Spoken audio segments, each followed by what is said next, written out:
It has been a crazy, explosive few days for the dollar. The dollar has dropped in a very volatile manner and is now below the lows of this year. Yes, the dollar has now gotten out of that range, out of that consolidation. And the good thing now is that it's making the market to open up more. And we can see like the chart that we have in front of us is going to be our focus for this video. This chart, the USDCHF, you can see clearly without any doubt, right? Uh, it's a bearish market. It's a bearish trend.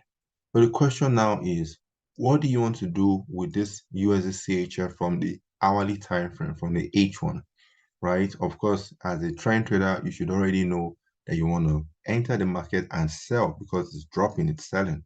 But what about as a counter trend trader? A counter trend trader will want to do what? A counter trend trader will want to buy. So that's what I want to talk about now. How to look at the market from the other perspective. Because most traders, if you do like a survey or a poll, most traders will say, oh, I prefer trend trading. I'm a trend trader. But what about the counter trend traders? Did you know that every trend started from a counter trend move? So if you understand the counter trend aspect, you can also take advantage and make good money, good pips at the end of the day. For every buyer, you need a seller. For every seller, you need a buyer. Now, this is what we're going to do. Clearly, it's a downtrend, right? We already established that. And if you are not sure, let me know, and I could find a way to explain further. Or let me just do this for you, right? From the left, from where the market started to where it is here, the arrow is pointing in what direction? Down. Simple. So down is to sellers.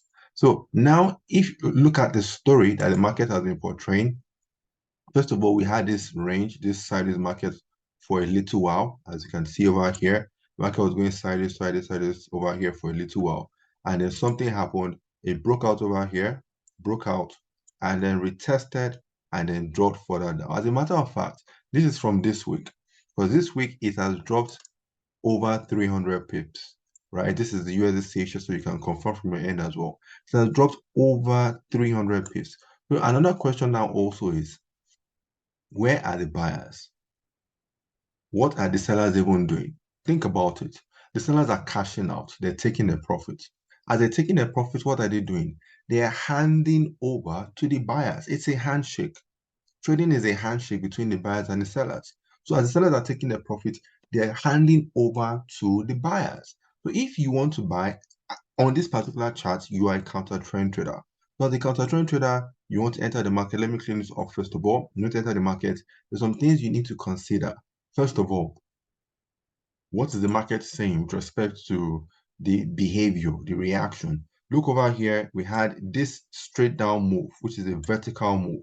Vertical moves show strength in the buyers or sellers. In this case, show strength in the sellers.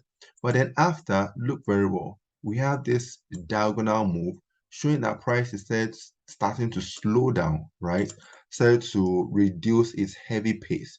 And as we have something like this in this manner, if you look very well, right, we have now, you can see clearer, you now have like a wedge, right? A wedge, a triangle in this manner.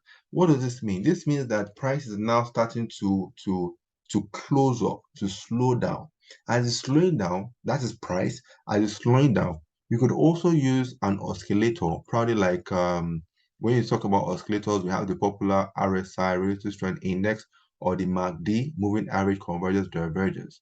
We can use the RSI, Relative Strength Index. I'll click on it, and of course, it's default, and then click on OK. So this is how the RSI looks like. Let me just reduce this. Now, the RSI is used in like two major ways. Number one, to show you that in this scenario, it is oversold. When it's below 30, you can see it is 16.25. You can see it's fluctuating. It's below this marker over here. So it is what? It is oversold, number one. That means that it is time gradually for the buyers to come in. Number one. And then number two is also telling us that there should be divergence. If you look over here, right, you can see that based on this RSI, is moving sideways here. For me, the price is still moving down. This simply means divergence based on divergence is that price is lying. I repeat, price is lying. And as price is lying, if you pay attention very well, in this area here, you could easily have like some sort of price action candlestick pattern that could give you heads up it is time to buy. And if you buy over here, I'll show you the areas where you can enter to buy based on this CT move. You can enter to buy here. I'll call this number one. This area here where it is now, you have your good trigger price action. You enter here, and then it goes up back to the other trend line. And it even goes up, breaks out, quickly comes back and uses it as a launching pad to go up. So you can have a second one at the other side of this wedge, of this triangle. So there are two plays I can see over here, but we need to wait and watch out for more clues with respect to not just the reaction. We can see the reaction now. You can see it is slowing down. Not just the reaction, but also the trigger. Because you must ask yourself, what are you going to use to enter the market? Are you going to use, is it the hammer? In this case, the bullish hammer, bullish pin bar, the same thing, or is it the bullish engulfing? You could even use inside bar. There are different variations, patterns that you could use. Some even use chart patterns strictly, or some could drop down in time frames. This is the 1 hour time frame. I like 1 hour a lot. Some could drop down in time frames, maybe like 5 minutes, 15 minutes, to look for something that could give them that trigger to jump into the market. But pay attention to this, the USDCHF, because trust me, it's bound to reverse, right? It's bound to pull back. Right? I'm not saying to pull back all the way to the beginning, but at least it should pull back to this key area here, as we have this area here as untested resistance. And we have some other areas once we start to look higher up to this point, just some other areas. But who knows how high it's going to push. But then we pay attention to this and then we see how it plays out. Today is Thursday, 13th of July, by the way. Tomorrow is Friday, the last day. The market might as well just rest in this area and then we see more sideways. If you notice that tomorrow, Friday, best thing to do is to leave the market.